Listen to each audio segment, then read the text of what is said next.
a form of anxiety, correct? Yes. But do people often get more of like this blanket diagnosis of just like a generalized anxiety disorder? OCD is the doubting disorder, and it latches onto things that you love. This overwhelming, constant thought. Yeah, it's interesting to hear you word it as the doubting disorder. I think that makes a lot more sense and is easier to wrap your head around, because when a lot of people think of OCD, they only think of compulsion in like the form of repetitive action.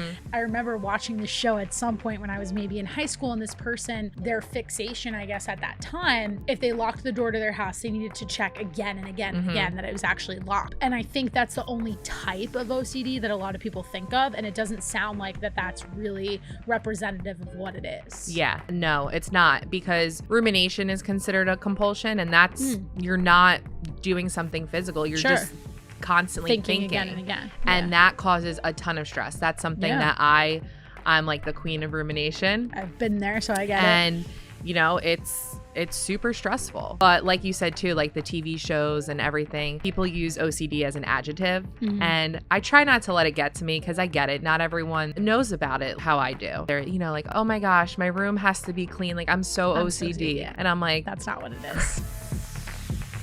Let's link up with Krysta on The Fix. She's a wellness coach with a focus on mental well-being and physical strength.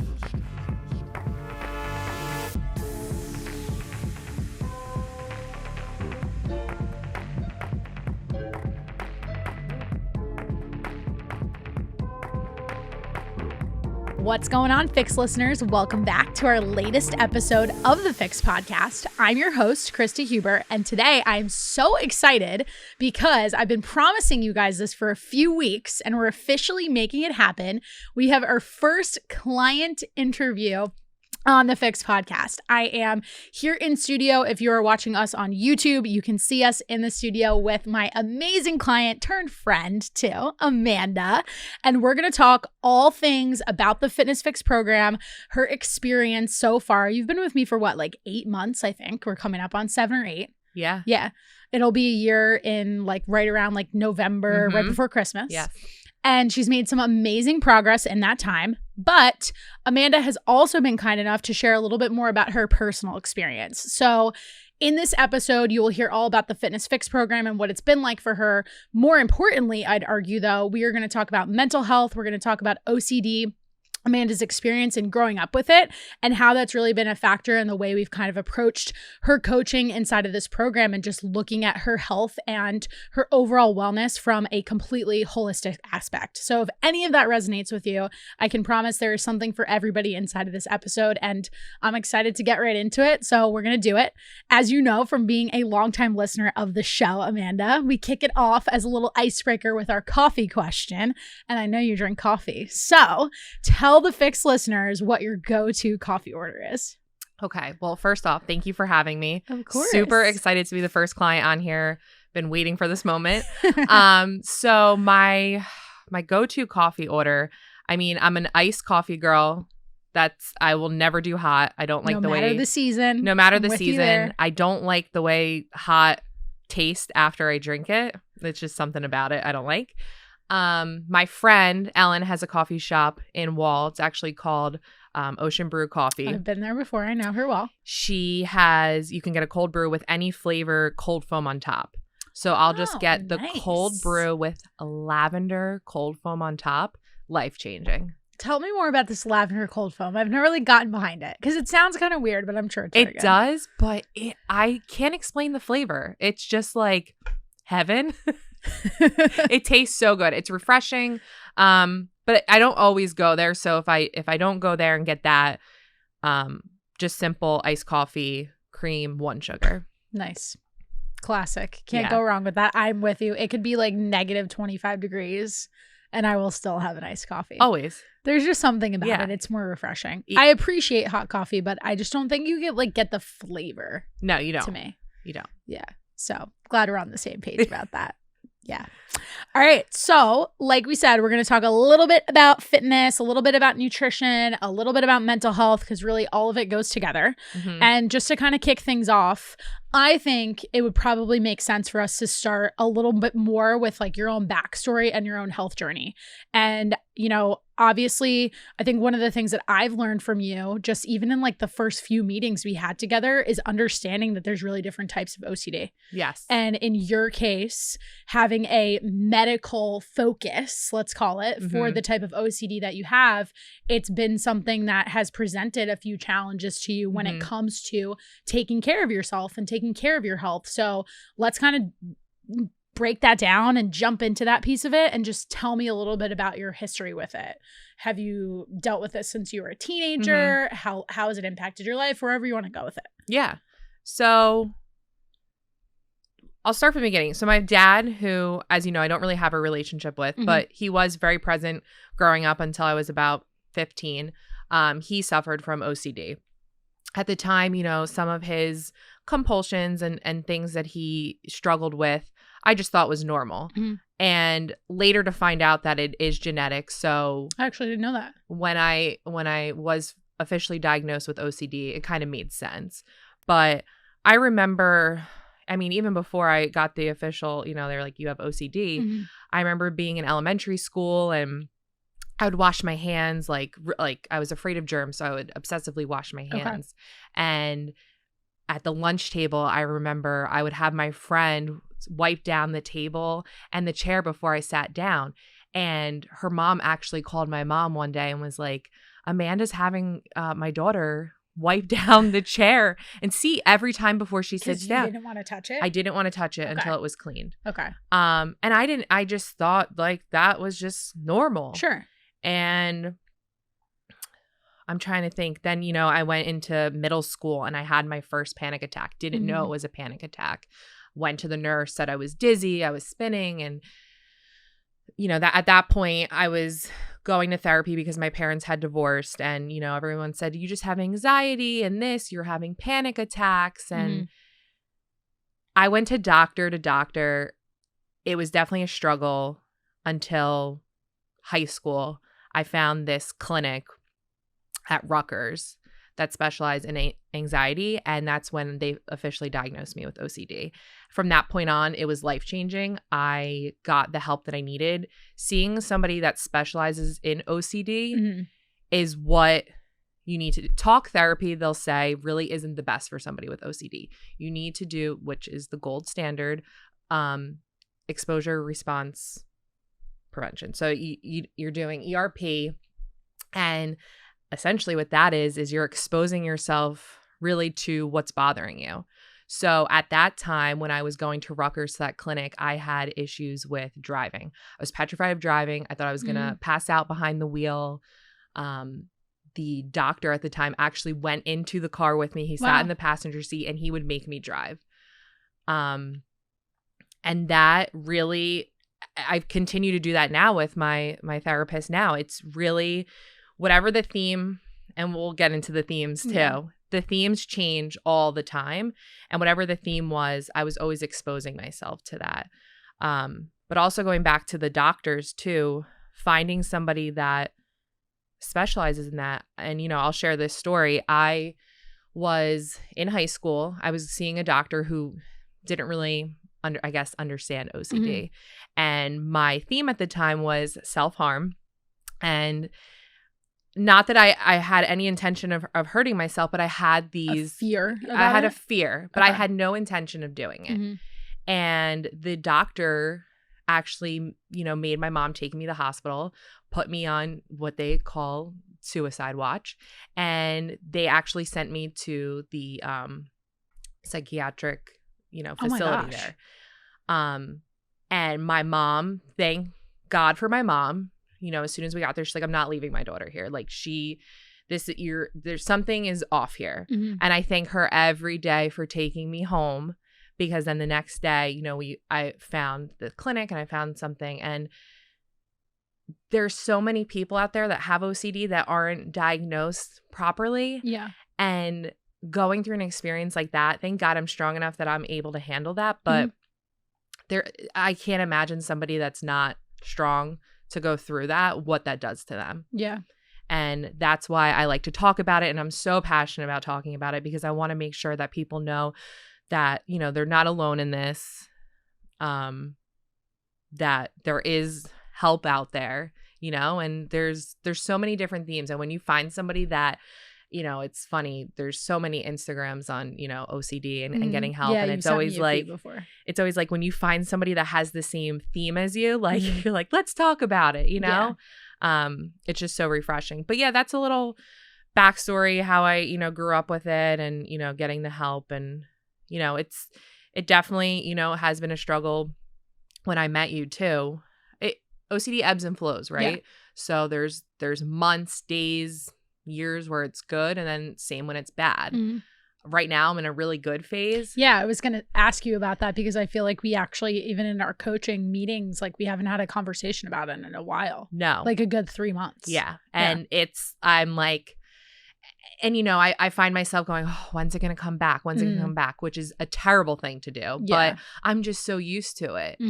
But I feel like I've learned the tools at this point in my life. Sure. Where when it comes back, if it comes back, I'll be able to handle it.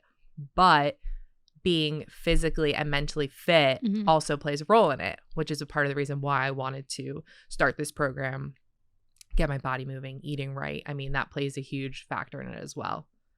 Yeah. And I want to go back to something really quick about what you mentioned with people not necessarily getting the right diagnosis or getting misdiagnosed. Clarify this for me. I think that we've talked about this before, but I think it's important for the listener to understand too. OCD is essentially a form of anxiety, correct? Yes. But do people often get more of like this blanket diagnosis of just like a generalized anxiety disorder? Okay. Or they think that they're, for instance, if you have the self-harm theme, they think they're suicidal. Right. You know what I mean? And it's such a shame because it's not the case at all. These people have no intention of harming themselves. It's just one of those themes that OCD is the doubting disorder, and it latches onto things that you love. So, relationships is another big one. It latches onto, some people are, they'll be married and they'll be like, oh my gosh, is this the person I'm supposed to be with? But they love that person to death. Sure. But it's just this overwhelming, constant thought. Yeah, it's interesting to hear you word it as the doubting disorder. I think that makes a lot more sense and is easier to wrap your head around because I feel like, and I'm curious as somebody who experiences OCD, how you would respond to this, because I think when a lot of people think of OCD, they only think of compulsion in the form of repetitive action. And I'm sure a lot of that has to do with like all those TV shows that were out there at one point that would show people like, I don't even remember what show this was, and I don't know why I remember this so vividly, but I remember watching this show at some point when I was maybe in high school, and this person had that form of OCD, and their fixation, I guess, at that time, like they had to keep touching things. Like if they locked the door to their house, they needed to check again and again and again that it was actually locked. And I think that's the only type of OCD that a lot of people think of, and it doesn't sound like that's really representative of what it is. Yeah. No, it's not, because rumination is considered a compulsion, and that's you're not doing something physical. You're just constantly thinking again and again. And that causes a ton of stress. That's something that I'm like the queen of rumination. I've been there, so I get it. And, it's super stressful. But like you said too, like the TV shows and everything, people use OCD as an adjective. And I try not to let it get to me because I get it. Not everyone's knows about it like how I do. But they're, like, oh my gosh, my room has to be clean. Like I'm so OCD. And I'm like, that's not what it is. You have no idea what OCD is. But yeah. Yeah. No, that makes a lot of sense. And I hear that a lot too. It's like it goes hand in hand synonymously with like being a neat freak or like that sort of stuff. Yeah. Do you feel like that's represented in your life? That aspect of it at all? The neat? No, my room is a disaster. So, no, I have OCD and my room looks like a bomb went off. So there you go. That's how we can really break that stereotypical definition right there. Now, going back to this point of themes, when we first met, I think the theme for you, like I said, was very medically focused. So talk to me about that. Like, was there any sort of event that triggered that for you? Like, and maybe everybody's experience is a little bit different, but how do these themes come up? How do you transition from one theme to the next? What does that look like? I think we'd all like to know how the themes come up and how it just, it just changes. And, you know, I don't know if because I was so focused on getting fit, you know, when I went to the doctor and I weighed myself and they told me like, hey, you're at an unhealthy number. At that point, I was like, oh my gosh, like I want to have, we've talked about this. I want to have kids soon. I want to essentially start a family. Like I can't do it at this weight. Not to mention being overweight leads to other health issues. So then I start going down that rabbit hole. Okay. Oh my gosh, what if I have a heart attack? I'm not eating the right foods. What if I mean, anything that comes along with being unhealthy. And I couldn't stop thinking about it. It was just everything that I was putting into my body. It just started to become an obsession. And it's not just like, you know, somebody that just worried about it. It was like my whole world revolved around it. And I was scared everything was going to happen to me. I was going to go to the hospital. I mean, I was going to the doctors a lot. Yeah, I remember. And that was like when we first started working together. I was like, oh my gosh, that has too much fat in it. I'm going to get a blood clot. And I ended up getting like 2 ultrasounds to make sure that I didn't have blood clots. And after going through the experience of going to the doctor and getting that verification, talk us through this a little bit more, because I think this is a part that the average person, unless they experience this themselves, can't appreciate.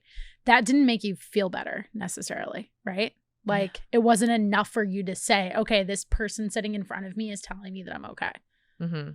What's that like when you're experiencing that? It's challenging. I mean, at that point, you're like, all right, I need to do, like, it's on me. Like, I need to take the action and I need to really step it up. But it's hard because you're already in such a routine with your life and you really have to make major changes. Yeah. And for you, I think, you know, even when we first discussed coaching together and you shared that with me and were very open about it, one of my biggest questions and just like things to keep front and top of mind that I wouldn't necessarily for another client was, could food tracking lead to more of an obsessive behavior and thought process? So tell me how your stance has maybe changed on that, or even just kind of evolved, because I know you worked with somebody else before you worked with me. So food tracking, I actually really love it. And in the beginning, let's be honest, I didn't love it. You know what I mean? Like I was like, I'm gonna maybe put 2 things in today and call it a day. Like I'm too lazy to do this. But once you start really tracking it, we started with my weekends, right? Like I was like, let's track the weekends, because I was like, it doesn't make sense. I'm eating all the right foods. I tracked one weekend and I was like, holy shit. Like no wonder I'm not losing weight. Like I'm eating so much, but in my head, I'm like, I'm fine. And that's when I was like, okay, you know what? Let's start tracking every day. And somehow it hasn't become like an obsession. It's just become a part of my routine. And, you know, I just feel so much better knowing that everything I'm putting into my body, I'm tracking. And of course, tracking, right, it isn't 100%. No. Which also I had to come to terms with too, because I was like, I like to be 100% with everything. Yeah. And I think it's important to note that's literally all of our clients. Yes. That's also why all of our clients are really successful. That's where the food tracking piece does become a true tool and looking at it as a benefit. Like I've said to a lot of our clients, but I know it's come up in conversations between you and I, this idea of perfectionism, we can look at it as a strength in this context, but it's a little bit of a slippery slope too, because sometimes we use it as like analysis paralysis to be like, oh, well, I'm going out to eat and it can't be perfect, so I can't track it. So how have you gotten over that? It's funny. I don't know. I'm shocked that I didn't like spiral and like become super obsessed with it. I really am. I don't know. I just think once I started tracking and became self-aware and started seeing the results, that it just became a form of like encouragement and motivation, you know? And I look, as crazy as it sounds, like I look forward to tracking my food. And we know I go out to eat quite a lot during the summer, but I still somehow make it work with the tracking. I know that it's not going to be 100%. And I think just being aware and saying to yourself, hey, this isn't going to be 100%, but I'm getting to as close as I think. Way better than nothing. 100%. Yeah. Yeah. The whole putting in nothing actually makes me feel worse because I'm holding myself to this, this standard. And I'm like, if I'm not tracking, then I'm not getting to that. Sure. I also think something that you and I have worked on that I've learned in working with you that I'm way more aware of with a new client or clients I've been working with for a long time. And this is probably more of like the therapy piece talking, but changing your identity. You said it earlier in referencing not wanting to food track initially. You were like, I'm too lazy. And I think something that I pushed back on you a lot when we were kind of stuck initially. And I'd love for you to talk about this too. Like, I think if you don't mind sharing, if we're going to be totally open, I think a lot of people hesitate to hire a coach because they feel like they might not jump in right away and they might not take advantage of everything it has to offer. You were totally stuck for like 3 months. Probably right? longer. Yeah. And that's okay. But I think to me, and I want to hear from your perspective, but the more I've reflected on how you've grown even in the last 2 months, I think the biggest shift you've had is I can't tell you the last time I had to say to you, hey, like, do you need to talk to yourself that way? Whereas when we first got started, it was a lot of like, Amanda, are you telling yourself this story that you're lazy when you're not truly a lazy person? Right. And I would push back on you and be like, if you're so lazy, why do you do so well in your job? Right. And like trying to get you to see some of that contrast. Yeah. I think it's really easy to tell yourself a story, right? Because it's comfortable. Yeah. It's so much like, if I could just say I'm lazy, it's almost as a reason to not track, right? Like, I'm lazy, so I'm not going to track. But I'm not. Like, I'm not a lazy person and I want to track. But it's just, like you said, it's just the story we tell ourselves. And it really did take me a long time because I had to change my mindset. I was in such a rut at that point, and we had talked about it. I was with a coach previously, and it was so black and white. Like, it was either you did this or you did this, and that was it. And I had no flexibility. I wasn't living the life that I wanted to. I wasn't eating the foods that I wanted to. The workouts were unrealistic. Like, it just wasn't a right fit. And joining this program, and we had mentioned this in the beginning, why I wanted to join. Me and you had a call at first and we just hit it off really well. Yeah. But you really focused on living your life and still being able to lose the weight and get healthy. And you're not really like, I'm not really changing much. And it's life-changing. Yeah. No, it's awesome. I think it was really cool to see how you kind of came in with this fixed mindset of like, well, I learned this, and this. And I even think that kind of backfired on you a little bit because initially the goal with that coach at the time, you were preparing for your wedding, right? And if I remember the story correctly, I think you went to your bachelorette weekend and it was just like, fuck this, all bets are off. And a lot of brides struggle with that because the timing of how a lot of those events happen is, even if you were working with somebody for a while, one, I think most people don't give themselves enough time. And like, we could do a whole podcast about that. But two, what I wind up seeing is like the 2 to 3 months before somebody's wedding, they have a lot of these going out to eat situations, travel, how many bridal showers might you have, like different sides of the family, like all that sort of stuff. Yeah. And if you never learn how to track while going out to eat, how to fit in alcohol, find that flexibility, then you just kind of say, F it. And I feel like that was exactly what happened to you, so that when you came back from that trip, I don't know how much time you had in between until your actual wedding day, but you were just kind of like, I can't do this. Yeah, I had about 5 or 6 months. Okay. And honestly, and we talked about this, I look at my wedding pictures and I'm like, ugh.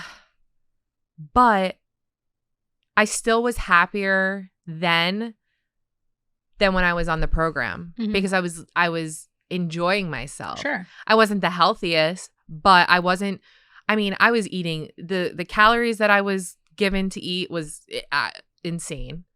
And I was starving, and seeing zero progress, which makes now that, working with like makes sense. Yeah. But yeah, the wedding pictures, definitely a struggle, but it's funny. Like, I weigh more now than I did on my wedding day and I look better now, which is crazy. Yeah. And you tell me, I'm going to, test you in your knowledge because I know you boy. have the answers to this. Why do you look better now? Well, what have we focused on that's changed that for you? Fueling my body with food and, focusing on weights and lifting and the gym. But I'm eating more now than I was. And I was scared of that. Yeah. But it's made such a difference. And, I think the caveat to all of that is, and you're such a good example of this because you hinted at it with talking about your weekends and realizing that it's really easy. Like, I think we should put some numbers on this just to give everybody context because I can totally do this and I know you can too. It is not hard when you go out to eat and you have like 4 drinks to wind up consuming 3,000 calories for the day. Easily. And people don't realize that because they don't track their food. So you totally miss out on this just math equation of, hey, if I do this 4 weekends in a row, there's this 12,000 calories that you did not account for. That's a lot of calories. And that was me. There's your couple pounds right there. Yeah. I'm like, well, this doesn't make sense because I'm doing so well. You're like, you literally haven't tracked your weekends. So, and, another big thing too, which we can get into is like the alcohol, cutting that out, which also plays effect on your mental health. Not drinking. I mean, I'll have a drink maybe now on the weekend or 2. And that's really all I've been doing. And I feel so much better. I wake up, I feel refreshed. I can go on a walk. I can go to the gym. And, when I would drink a lot on the weekends, like I would have really bad anxiety the next day, which then, really triggers my OCD. And it's really nice not to feel like I have to drink just because I'm in these social settings. And to expand on that piece a little bit more, because you mentioned you like to go out to eat, you like to socialize, you're a social person, like you just have that very bubbly, extroverted personality. What has that transition been like for you? Coming into this program with this rule, let's call it, or this idea in your head where you thought to yourself, oh, when I'm in these social settings, of course I'm going to have like 4 or 5 drinks. How have you been able to make that change? Thankfully, I have a really supportive husband and my friends are really supportive too. I mean, there's an occasional few, which I get it. They really like to drink and don't understand why. Fine. But you know what? It just doesn't serve me at this point in my life. And if they're going to harp on it, then like that's their own problem. Yeah. What I never understood is why me drinking affects them. Exactly. I don't understand. You can get as drunk as you want. Have fun. What does me drinking? I'm going to have fun. If I was in the corner being a mute and not having fun, then I can understand you being like, what's wrong? Think you're being a Debbie Downer. Yeah. But I went out last weekend with my girlfriend. She goes, you haven't drank once this whole night? I said, no. And you wouldn't have known, right? Right. Like, what does it matter to you though? Yeah. I think a lot of it is it's the mirror, and that person deep down recognizes that it's not a healthy habit, and they see that you have the structure, discipline, willpower, whatever you want to call it, to be able to make that decision. And when I reference a mirror, I mean it's right in front of them, and it's magnifying the fact that they might not have that discipline to be able to do that. So they kind of deflect by pushing it back on you. And psychologically, human beings are wired to want to fit into groups. It's how we survive. So then somebody calls you out about it, and it becomes that much more difficult for you to not be peer pressured into it because you want to fit in. You don't want to be the person that's like standing out. And I joke about this. Like I have other coach friends that we joke about this with. I've had conversations probably on this podcast where we've said, like, if your friends are giving you that much shit for that, get new friends. And like, it shouldn't be funny because it becomes a question of like, the people that you're hanging out with, do they have the same values as you? Like, do they prioritize their health? That might sound harsh, but you mentioned huge benefits: better sleep, more energy. We didn't even touch on it, but probably your digestion has improved as a result of it too. And the biggest change from a mental health perspective with reduced anxiety, I just don't even think you recognize the correlation between the two until I pointed it out to you once and was like, hey, don't you notice that you feel better? Yeah. Or I actually think that might have come up for you because you had a weekend where you had more drinks than usual. Yes. And then the next day you were like, oh my God, I'm so anxious today and I don't know why. Yeah. And it's not even worth it. The next day, I'm like, what was the point? Yeah. Like, I don't really understand what the point of it was. And I'd honestly rather 5 Diet Cokes than 5 vodka sodas, to be honest. Diet Coke. A little lemon in there. It's so That's good. all I need. And it tastes 10 times better. Yeah, exactly. So moving a little bit more into this whole concept of like, maybe you start with a program like this, but you don't fully get started right away. And there's a little bit of that delay. You know, we hinted at the fact that that was kind of your experience. Yes. But I want to highlight the shift that you've had in the last, I would say like 3 months, probably. If we think about like when you were like, okay, like it's time for me to really go all in on every aspect. In that time, like you mentioned, you're consistently eating more food. And consistently, and I'd also add intentionally eating more food, because that's kind of where I was going with referencing this idea of like, you could consume these 3,000 calories without recognizing it. We've put you in a position where we're eating way more than this 1,600, 1,800 calorie diet so that your body is used to purposefully consuming that amount of food. Good quality, of course, but as you've kind of gotten more consistent and just really focus on one thing at a time, in the last 2 months, you've lost like 7 pounds, which is awesome. And I'm super proud of you for that. And you've also gotten way more consistent in your fitness routine. Yes. But I think it'd be helpful if you shared with people an area where I felt that you faced a lot of challenges was you wanted to try to attack every single thing at the same time.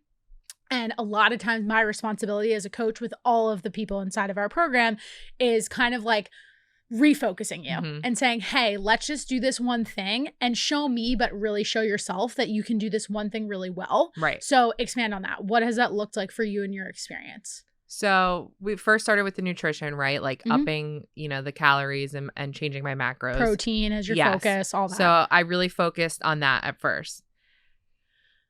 And it was not easy in the beginning, but then I became consistent with it, right? And then I was like, okay, now I really want to focus on you know, the gym. And you were like, okay, if you can show me you can get there 3 days a week, then we could talk about, because, you know, I also wanted to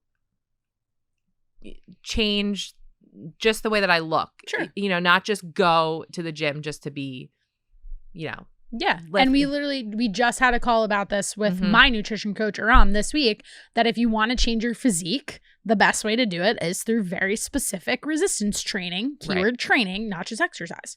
Right. And you recognize that. Yeah.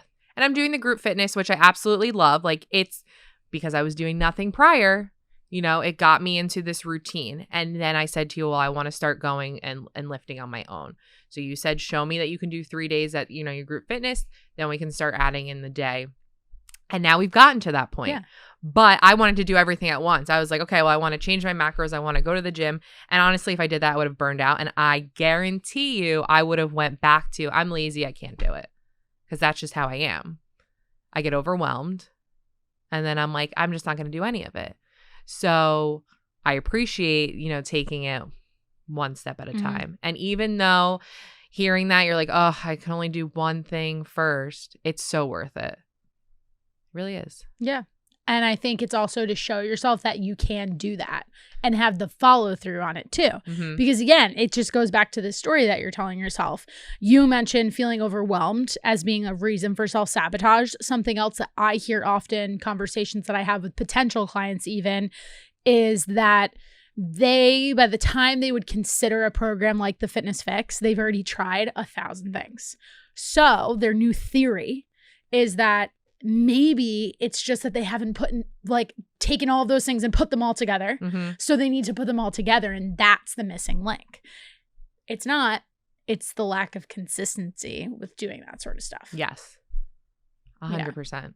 The consistency is really key. I mean, I wasn't consistent for the first, like we talked about, few months. And I wasn't seeing results. And that was on me. And then the second I started to become consistent, the results came. Outside of tracking your food and being diligent about it, or even just outside of having conversations with me, what else do you think about the program or just the way you've changed your mindset has allowed you to be more consistent? Like features of different things I ask you to do or ask you to think about, like what has unlocked that for you? I think, you know, one of the biggest things of the program that I absolutely love is the group calls. I mean, you get to hear different ideas from everyone.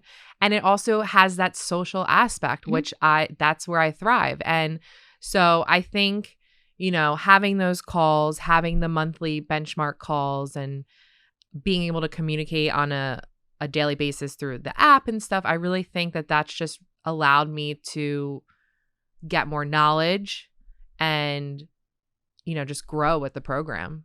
Yeah. And it's been cool too, because you've been with me through a period where I've made changes to some of those features. So when we first got started, I actually didn't have that group call. So it's awesome now to see that somebody who's like kind of like seen these different phases and like iterations of what's inside of the program can then say to you, hey, I really appreciate this feature. And I love it too. Like, after we finish that call on Tuesday nights, I just have so much energy going into the rest of the week. I like need a couple hours to decompress because I kind of get like a little bit of like a high off of it. And where I get the high is when I actually take a back seat and do less of the talking and hear you guys go back and forth with each other and give each other suggestions. It's like being like a proud like mom. Yeah. When you're like, oh, look at my little children. They know what they're doing. Or like your students. You know what I mean? I don't know how anyone, we talked about this, you'll probably be in the program for like 2 years, essentially from start to finish. And I'm like, no, like I want to be in this forever. I'll take you forever. Yeah. But I mean, that's such a testament to like, I couldn't get a better compliment, seriously. And it's such a testament to you though, in terms of like your commitment to recognizing a pattern in that maybe you have been successful for short periods of time and then you stop and then you restart. So seeing that what's going to make you successful is having that support and then saying, hey, I'm willing to make this investment in myself. Right. So to that end, what would you say to the person who is honestly just scared to do that? I hear financial objections a lot when it comes to coaching. And listen, I get it. I had a client once who's still with us now, and I think she made a really good analogy when we talked about coaching, and she was like kind of nervous to do it. One of her reasons was because she said to me, I realized in talking to you, like I quit everything I start. And she's like, I don't like that about myself. And I pushed back on her and I said, well, why don't you make this the thing that changes that story for you? But she said to me, she's like, I'm thinking about it this way. It's like basically a car payment. And she's like, it's not the nicest car in the world, but like it's still a car payment. I'm like, yeah, that actually is a good analogy on how to think about this. Just in terms of like, okay, how am I fitting something like this into my budget, right? Yeah. But just overall really understanding that is an investment in you, in your future family, and all these different areas that you're trying to change and make better for yourself. So what do you think it takes to actually believe that versus hear me be like, oh yeah, it's an investment? And you could easily be like, well, of course you're going to say that because like you want us to come into the program and get the most out of it. It's hard. I mean, I really think somebody has to almost hit like rock bottom, right? Sure. And it's so much easier to complain and just stay in that, oh, it's too hard, it's too expensive, so like I'm just not going to do it. And I think the same thing goes too with people that struggle with, their mental health. They'll complain about it, but they're not going to go find a therapist. Yeah. And I don't know, like if this was $1 million, I'd still probably pay, because at the end of the day, if you don't invest in yourself, you're not going to make changes.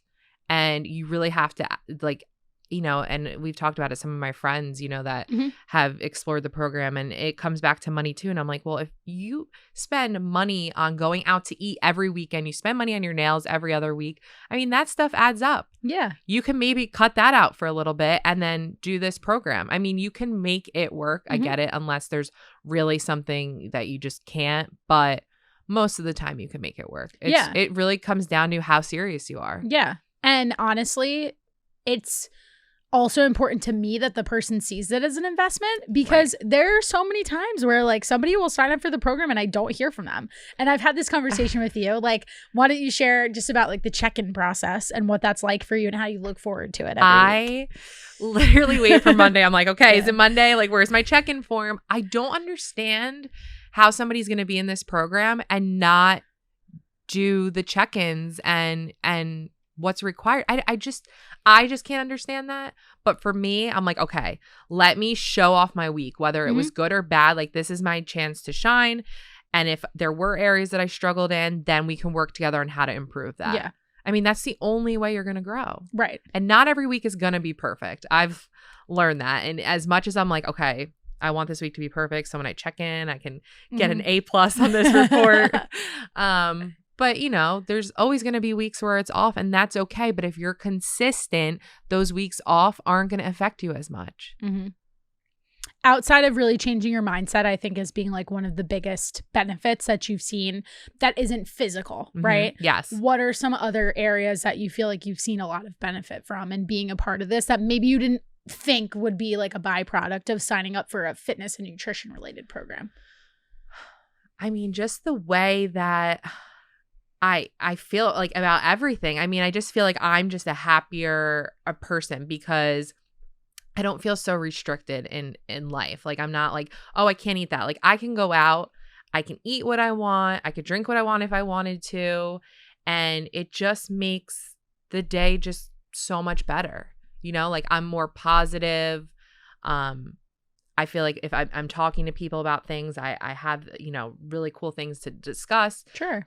If they're talking about food, I can chime in and help them. I don't know. It's just like, I'm like, maybe I'm a coach too. Yeah, no, totally. But that's how, like, when you start to better yourself, other people do as well. Like, Yeah. you don't have kids yet, but No. I think a sweet spot of the Fitness FYX is we have a lot of moms in the program. Yes. And something that I always go back to with them is you can't pour from an empty cup. And you need to do this so that you can be the mom you want to be. You can be the partner you want to be, the employee you want to be, the sister you want to be. Like, there's so many roles that we all wear and so many different hats that we wear, and just really getting people to see that perspective. Right. And that can come up in lots of different forms, right? Mhm. Even if it's a conversation with your mom or your sister or your husband, like whoever. Yeah. And I think too, just the way that I've changed, like, it also motivates other people. Mhm. You know, like, my husband, you know, he's like, well, I want to eat what you're eating. Like, you're eating so good, like, and that looks delicious. I want to do that. And my friends are like, you look great. What are you doing? Mhm. And, you know, it's just, it affects everyone. Yeah. And I want to shift a little bit because when we were talking about challenges, I meant to bring this up too. And we talked about it pre-recording. You've had some roadblocks, even just in like your environment, because you didn't have an oven and your Yes. kitchen was getting redone. So talk to me about that in the form of a lot of the excuses that people give, Mhm. like not having the time or not having certain tools, whatever they Mhm. are, because you actually experienced that. Yeah. I'm shocked that looking back, like, all that I've done with, so in January of this year, we gutted our entire kitchen and it's still not done. Almost. Slowly but surely. Almost done. My husband's doing the whole thing, and, you know, he works, so on his off time, he'll do it. I didn't have an oven or a stovetop until 2 days ago, Mhm. really. Yeah. So excited. But I was like, all right, there's no way I'm eating out every night, Mm-hmm. and I'm not getting takeout either. It's just too much, and it's not going to be the healthiest option for me. So there's the grill. I grilled everything you could think about. I mean, frozen, like, potatoes or something. Yeah, you put things on there that I wouldn't even think to put on. No, the I was grill. like, I'm Yeah. going to find a way to make this work. And I did. And that's when I saw the most progress. The last, like, we talked about 2 Mhm. months when I all I did was grill. I mean, but it would be so easy for somebody without everything they have in the kitchen just to be like, I'm going out to eat. But to go out to eat every single night, I mean, there's the money that you could spend on going Literally, into a program. the first coach I ever had pointed that out, that like one of their selling tactics always was the fact that like your problem, he could guarantee it. He's like, Mhm. I guarantee you go out 3 times a week, Yeah. 4 times a week.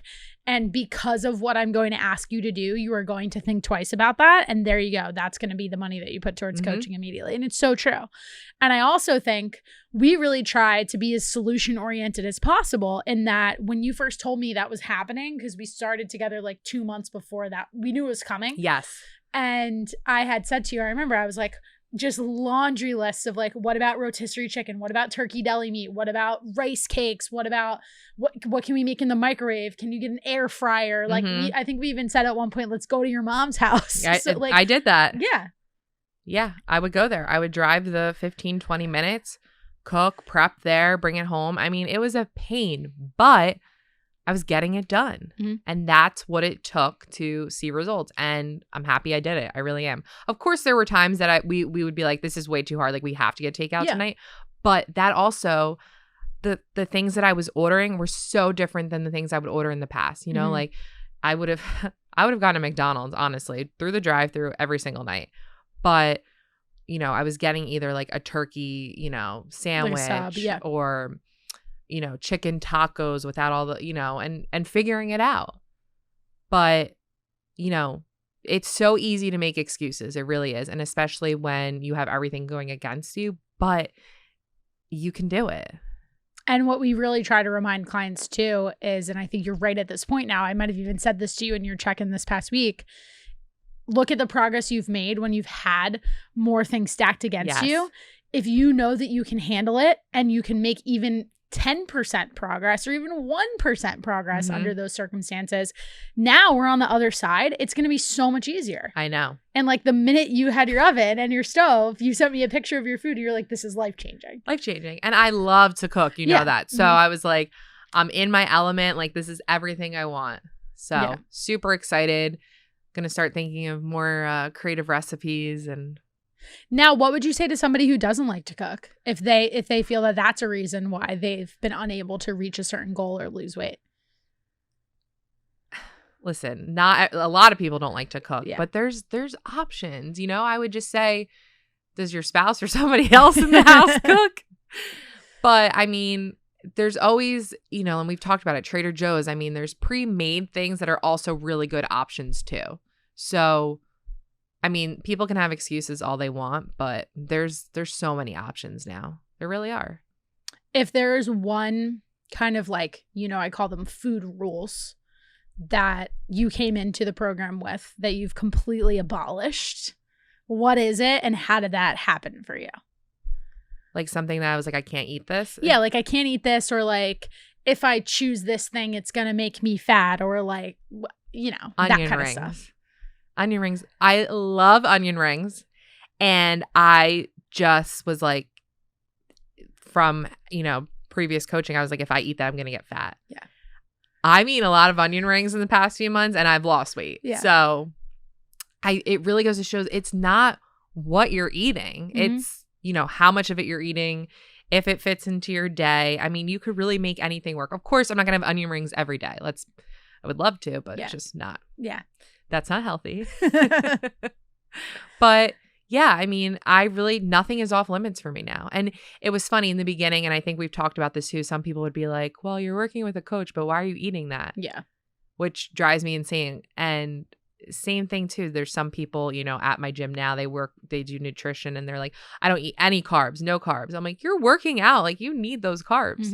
And it's just crazy now how I see things so differently. And I think even like with the onion ring example, that's a good one, because I think there was a point recently where we were like kind of going back and forth about what you really wanted to order at this restaurant. And you were like, oh, I really want the onion rings. And you wound up figuring it out on your own, that if you had a smaller portion and then you changed, like, I feel like you had like fish tacos. Yes. I remember this, like, for all the food I look at, like, this stands out in my mind. And you figured out a way to change that because it was a priority for you to have the onion rings. So like, walk the average person through that. Like, what's our philosophy on that and how to think about that? So the first thing I did was I wanted to make sure I would get my protein in. So I always think protein. Okay. So as soon as I was able to figure out my protein, I figured out the carb, and then I saw how much fat I had left for the day. And I take my phone out at every single restaurant all the time. And I'm like, all right, let me see. And I was like, all right, I could have 8 onion rings, which is a lot. Yeah. And still have macros left over if I wanted to have dessert or a drink or whatever I wanted. But I always prioritize the protein, then figure out, you know, the fat and the carbs. And I got to have really good fish tacos, tons of protein in it. And then I was still able to enjoy the onion rings. It was fantastic. Yeah, love it. That's the way I want to live. Like, I don't want to be like, oh, I can only eat this one leaf of lettuce and this one piece of fish and that's it. Like, that's not realistic, and nobody wants to live that way. It's not going to last. No. Well, we're coming up to the top of our time here. I know we could talk forever. Yes. We'll have to have you on for another episode because this was fun. And I'm excited to do more of these with more of our clients. I usually end every episode with a little lightning round and ask fun questions. Okay. So we're going to do it. Okay. I'm not high pressure on the lightning round. I always tell everybody, I'm like, it's a lightning round, but if you needed time to answer, I'll give you time to answer. Okay. Okay. So let's see. We didn't talk a ton about like the working out side of things. So let's start with that. If you could only do one exercise, one movement for the rest of your life, just one, what would it be? Bent over rows. Why? I love them. I don't know. Every week I do more weight and I just feel so strong doing them. Okay. I think I've had a couple women on the show, other fitness coaches even, and we all agree back exercises for females, so underrated, but so important. Yeah. If you work on your back and you get more muscular, it also gives the illusion of a tighter waist. But people don't think about that. All right. There you go. So there you go. Opposite end of the spectrum, least favorite exercise. Probably a squat just because of my knee situation. I like it, but like it's not my favorite. Okay. Outside of the Fix, what's one of your favorite podcasts that you listen to? My gosh, to be honest, I was never a podcast person. I didn't know that. Never until I started listening to The Fix. And then occasionally I would listen to, I think it's called Back to the Beach with Kristen Cavallari and Steven from Laguna Beach because I like love reality TV. So I occasionally would listen to that. But I get my friends every day are like, why don't you listen to these podcasts? But I need to get on them. I know we talked a lot about some of the misconceptions around OCD in particular, but if there's just one thing that you could change about the conversation of mental health in general, what would that be? I just think that, you know, if somebody is struggling, they should be able to talk about it. Everyone is struggling with some form of mental health really at any point of the day. And I just feel like if you ask for help, you should be able to get it. No questions asked. Yeah. Yeah. No judgment either. Yeah. And just like changing the stigma around it. Totally agree. We did this a little bit on our episode where we kind of showed everybody one of our group coaching calls and we talked about goal setting and health. And I'm curious for you, that exercise asks you to kind of think about what healthy looks like in your life. So how has, think like pre-Fitness FYX and currently inside of the Fitness FYX, how has your definition of what it means to be healthy changed? To me, being healthy used to be like lettuce, fruit, and like that's it. Now I'm eating whatever I want and like I'm still really healthy. And that is how I've changed. I can still eat the foods that I want and I'm so much happier and honestly healthier too. And now that you've really started down this path and just changed the way you look at food, what is a goal that you're committing to for the rest of 2023?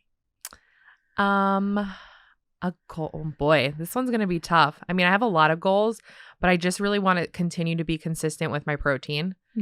That's huge for me because once I get that protein in, it really affects the whole rest of the day for me and how I feel. But I really want to stick to this like 1 to 0 drinks on the weekend. Okay. That is just a really big goal of mine. I'm proud of myself for how far I've come so far with it. And it just made such a difference. And I really want to stick it out. Awesome. We're going to do it. I have total faith. I love that. That's great. So if there's one message that you could leave people with from this entire conversation, we talked about a lot of different things. If somebody was going to turn off this episode and they could only take away one piece of advice, piece of information, something from it, what would you want to leave them with? Really 2 things. If you're struggling with your mental health, reach out to anyone, including me. I mean, you could reach out to me if you want. I'll point you in the right direction. And if you want it bad enough, you'll do it. Yeah, I love that. So true. So true. Well, I'm super proud of you.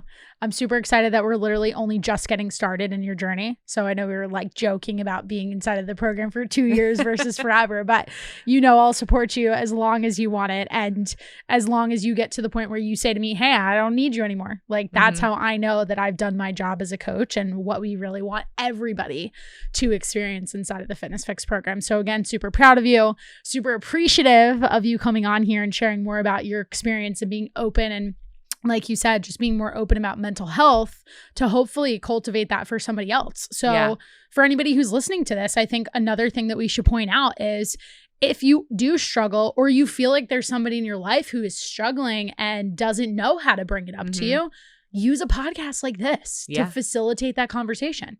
That could be about their health. That could be about their mental health. I think even sometimes when we want something better for someone in our lives, but we also want it to be their idea, it's really hard to broach that subject. And podcast episodes, conversations like this can be a way to do it. Absolutely. So that's a PSA to share the show, obviously, which we appreciate. And most importantly, if you got all the way through to the end of this conversation and you haven't been convinced to potentially consider coaching with us, I don't know why you listened this long, honestly, but we have spots open coming through the end of August. Our roster is getting pretty big these days, I will say. So we're going to keep it kind of small, and through the rest of this month, only going to open it up to a few people. So that is your announcement to go ahead, fill out our coaching application. It's linked down in the show notes. Let's just have a conversation. Even if you leave that conversation with 2-3 goals that you can commit to for the rest of the year, I know that I did my job, and I'll be super happy to support you in any way that I can. And if you have questions about our program and just want to slide into the DMs, shoot me a message. You can message me. You could probably even message Amanda. I think she'd be happy to talk more about it too. So I will link both of our Instagrams down in the show notes, and from wherever you guys are listening from. That's all we got for you. So hope you have a wonderful rest of your day.